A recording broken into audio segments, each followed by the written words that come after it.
Vamos a trabajar hoy en este video, en esta mini clase, un tema que me parece interesantísimo.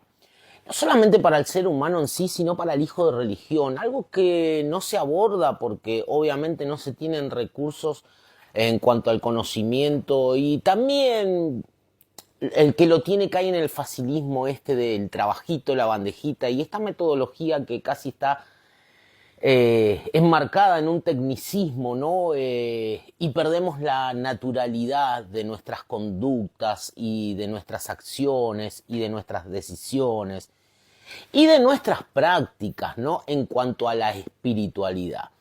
Algo que me llama mucho la atención de hace algunos años para acá es la parte metódica del hijo de religión o el del dirigente, cómo se da una percepción o al menos una sensación desde el lado visual de una vida espiritual barra natural o el naturalismo en la relación espiritual del hijo de religión con los misterios, ¿no? Con los orishas, o sea, pasaron de ser orishas que tienen que ver con algo energético vivo de la naturaleza a ser un objeto, es decir, algo que tenemos allí asentado, que alimentamos, que le damos cositas o que le servimos ciertas comidas o ciertas elaboraciones y no pasa más de eso, ¿no? Una relación con un objeto y ahí está y después espero la respuesta. Es decir que en el medio no hay una naturalidad religiosa, un religare, una relación del individuo, del hijo espiritual con el misterio en cuestión. Hay casi una cosificación de nuestros misterios. Caboclo pasa a ser la estatuilla esa o algún simbolismo imaginario de algún nativo y ahí muere la cuestión. Entonces, en esta línea de pensamientos, a mí me llama mucho la atención porque yo supongo que hay ciertas cuestiones que tenemos que atender de una vez por todas y es la particularidad de cada caso y de cada vida espiritual. Se complica mucho en dirigentes como en mi caso, por ejemplo, que se tienen una corriente muy amplia, mucha cantidad de hijos, dirigentes, nietos de religión, y entonces esto parece ser casi una utopía y se cae en el facilismo y decimos, sí, hacemos un movimiento, una bandeja para todo, atendemos las cuartas, y ya está, después que cada orillá o que cada misterio se encargue de cada vida individual y listo, ¿no? Y así da la sensación que es muy fácil y cualquiera puede ser payomay. La verdad es que el llamado sacerdotal también comprende estas cuestiones y estas características que no son inherentes al ser humano. Es decir, tener muchísima cantidad de gente y estar de algún modo siempre alerta y con una visión muy puntual y de forma personal, atendiendo cada necesidad sin la necesidad, valga la redundancia, de que el hijo de religión se comunique conmigo y me llame y me diga, ¡ay, mira que me pasa tal o cual cosa! Yo creo que un sacerdote tiene que estar 3, 4 y 5 pasos adelante de todo eso para generar de alguna forma la plenitud en la vida espiritual y en la vida humana de cada hijo. Entonces, digo, yo como sacerdote en relación con mis orishá o en relación con mis guías, y bueno, mi guía me tiene que decir y fíjate que tal o tal hijo o que tal hogar está pasando cierta situación o necesita ser energizado o necesita una protección así o necesitan este consejo o mandá un mensajito, llama por teléfono o andate a la casa de fulanita.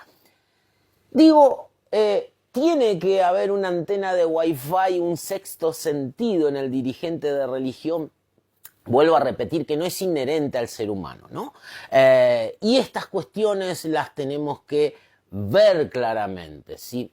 Porque si no, desde el lado del dirigente caemos en esa ceguera estúpida y egocéntrica de creer que seamos como seamos y nos manejemos como nos manejemos, nuestros hijos de religión en algún punto van a seguir estando allí. Y la verdad es que no, la verdad es que los hijos de religión buscan la plenitud, así como la buscamos nosotros en nuestros comienzos religiosos.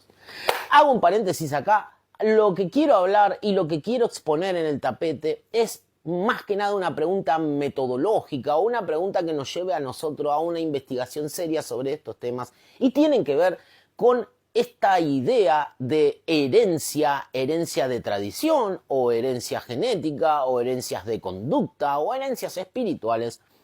Y estos mecanismos o estas formas de vida cíclicas que heredamos y repetimos sin pasar por el proceso del racionalismo o sin a veces meter ahí de nosotros nuestro libre albedrío, nuestra voluntad. Hay cosas que hacemos y repetimos porque la abuela, porque mi tatarabuela o porque mi viejo o porque mi vieja lo hicieron, y bueno, y ya es como que heredamos y entramos en ese marco de conducta y de forma hasta inconsciente e impulsiva lo repetimos. Y cuando repetimos cosas buenas, no es el problema y está buenísimo. Ahora, cuando repetimos cosas negativas, es decir, cuando mi abuelo fue alcohólico, cuando mi padre fue adicto y cuando yo no solamente soy alcohólico y adicto, sino que se me da por costumbres que son totalmente nocivas y hasta delictivas. ¿Cómo romper eso? Bueno, esto traducido a un montón de cuestiones, ¿no? Porque vamos desde las conductas y las acciones más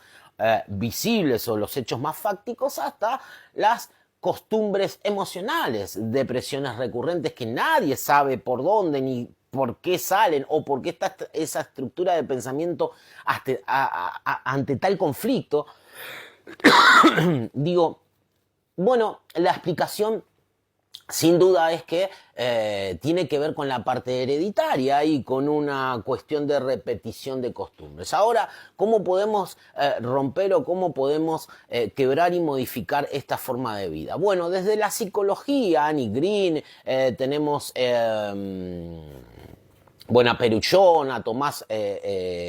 tenemos a María Martínez, tenemos un montón de autores que trabajan esto, psicólogos, teóricos psicológicos, pedagogos, sociólogos y así por delante. Están analizando y analizan y siguen estudiando esta cuestión de la identidad, y eso te quiero hablar ya para finalizar. La identidad, ¿qué es la identidad humana? Bueno, no solamente es un constructo inherente, es decir, que viene ya con nuestro bagaje humano, sino también que en un punto tiene que ver con un clima que es sostenido por la educación primaria y la educación secundaria. ¿Qué es esto? La educación primaria es ese círculo, ese hábitat familiar en el que te tocó nacer. Y la educación secundaria tiene que ver con los primeros ciclos de la educación formal, que en eso no solamente va el jardín de infantes, el preescolar o la primaria en donde te tocó y con el círculo que te tocó, sino también que los lugares de deporte, los lugares de recreación y todo ese hábitat, ese entorno con el que te tocó, bueno, tuvo influencia de alguna forma en el constructo o en la construcción identitaria tuya, mía y de cualquier ser humano. En parte lo que heredamos y en parte lo que nos sostiene y nos fueron formando. Ahí ya se genera la identidad, el quién soy. Bueno, no solamente soy Daniel, sino que dentro de ese nombre, Daniel, hay un montón de cuestiones. Estoy hecho para la educación, estoy hecho para, no sé... soy bueno para el deporte, tengo buena autoestima, mala autoestima, me siento un tonto, me siento discriminado, siento que soy el líder de cada grupo donde voy, siento que soy el o la víctima de cada relación o de cada vínculo, y así sucesivamente, que esto es tarea netamente para los psicólogos, pero yo tomo algunas cuestiones de estos autores para explicarte un misterio espiritual que seguramente voy a pasar a desarrollar en otro videíto pequeño. Así te doy el video 1, el video 2 y te regalo una clase o un pensamiento bastante complejo y bastante completo de lo que te quiero explicar. Vamos al próximo video.